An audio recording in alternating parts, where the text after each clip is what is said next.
Unfortunately, we're moving from one disgruntled superstar to another, bro. And now we're going over here, and we got Julio Jones, bro. Long time Atlanta Falcon. He's mad. He called that they put him on the spot on that television show. He said he's out, bro. What's going on with Julio, man? JP, tell me what's happening. Well, before we do that, I just wanted to say one more thing about Aaron. Sure. Another team I can see him going to if it doesn't work out with Sam Darnold is Carolina. I can see him going there and doing some things. I can see him. I can see. I can. See, I mean, this is if it doesn't obviously if it doesn't work out with Darnold. I can see Darnold not doing good and them making a trade to acquire him.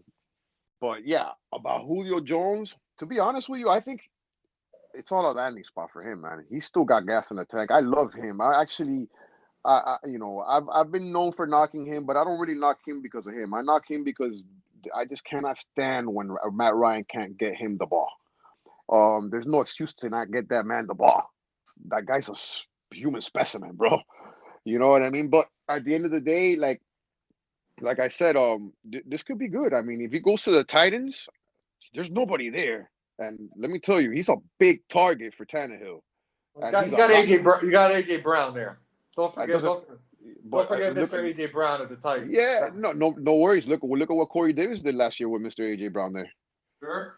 I think he's the perfect complement for AJ Brown. I'm not trying to put him over AJ Brown now, but I'm gonna tell you this: I think Julio Jones right now is better than Corey Davis, 1,000 times better. Oh, sure, definitely. I mean, that's not a hot take at all. I'm right there with you for sure. Yeah. So I think this could be if the Titans do this. I think this is gonna be great for the Titans. I want to watch this.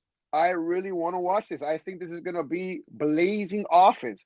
You got one huge target on one side, and then you got the other side, which is Julio Jones, which is just an older version. You know what I'm saying? Of the same guy on the other side. And then you got your boy First Spear in the middle. Oh, I can't wait to see this if it happens. You know what I'm saying? I'm super high on First Spear. Guys, I've already said it on the first episode. If you're doing a draft and you're late in the fifth round, fourth round, go look at the free agents. He's been sitting there. Grab that guy. There's nobody else there. That guy's gonna get at least 100 targets, and that's me lowballing, guys. I'm Oh, trying to give you some gems here. Let me tell you. And I think that if I don't think Julio Jones going there hurts anybody. I think it actually opens up that offense to the maximum capacity. well, I think we are gonna have our first fight, bro. We're gonna have to have our first fight, bro. Let me look. I think number one, I think the best place for Julio is in Atlanta. I mean, I think that's where we should want him to stay. I mean, he's shown that him and Calvin Ridley can both be wide receiver ones. They got a bad defense. They throw all the time. Matt Ryan, for all his faults, and you're right, man, especially in the red zone, Julio doesn't get the touchdowns. It doesn't make sense.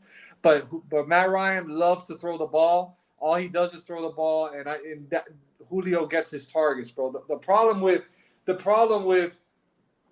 Titans, man, right? Number one, Julio going there, I would love it for my Tannehill shares, right? But they're not a throwing team, man. They're a running team, man. And my biggest concern is, AJ Brown's going to take a hit on the projected volume. He's still a wide receiver one for me because of his efficiency.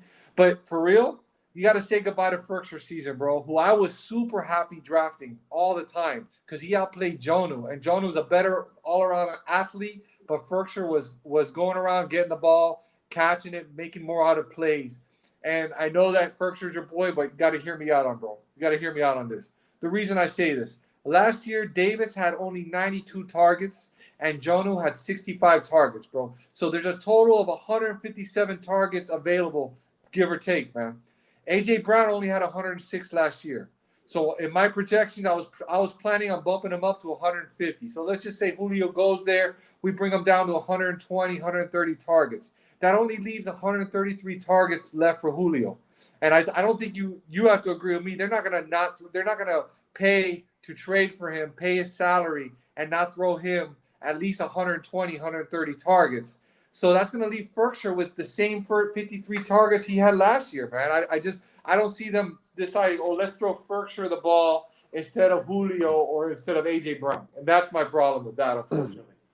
No, you're not. I'm not really. It's not that much of an argument. I'm not trying to say that Julio Jones is going to produce more in Tennessee that he has in Atlanta. I'm not gonna. That's not what I'm trying to say. I just think I think it's great for that offense. Oh, You for know what the I'm saying? office, yeah. Uh, as far as bro, all that needs to happen for those targets to go up is Derrick Henry to get hurt. B. If Derrick Henry goes down, that they're gonna be passing the ball a whole lot more. And let me tell you something. I see it already happening. I see them overusing the hell out of Derrick Henry. I Don't see say Henry that, going man. Don't say it. Oh yeah, Don't say it. yeah. I see. No. No, I'm not saying for the season. I'm saying maybe 1 to 3 games. They might have to, because they're gonna overuse him. And who else is there? Think about it. Who else is backing him up? Darrington Evans. Evans. Yeah, Yes. Evans. He didn't even play last year. You know Buy. what I'm I'm saying? I'm So we buying don't know what Darrington we're getting, Evans everywhere. bro. Oh, I have him stashed in a bunch of taxi Yeah, squads. put Hell him, get yeah. him and stash him. Yeah. I have him in my taxi squads. I haven't even touched that guy. I left him there last year, but I'm just saying because you don't know what you're getting. You might have a gem there. We don't know. I have him. I'm not even gonna lie. I have that guy in a lot of my taxi squads just chilling there. You know what I'm saying? So, like, even if he were to film, they're not gonna run the ball as much. They're gonna pass the ball a little bit more. So you can't really go by those numbers. How many games did uh did Henry miss last year? He missed. I don't think. I think he missed maybe one game, bro. Maybe one Yeah, game. that's what I mean. If he misses just 2 or 3 more games, you gotta understand that those targets automatically go up. But Sure. I'm not gonna sit here and disagree with you on what you're saying because numbers are numbers. You know what I mean? And that breakdown is pretty evident of what there's gonna be left after AJ Brown commands his targets.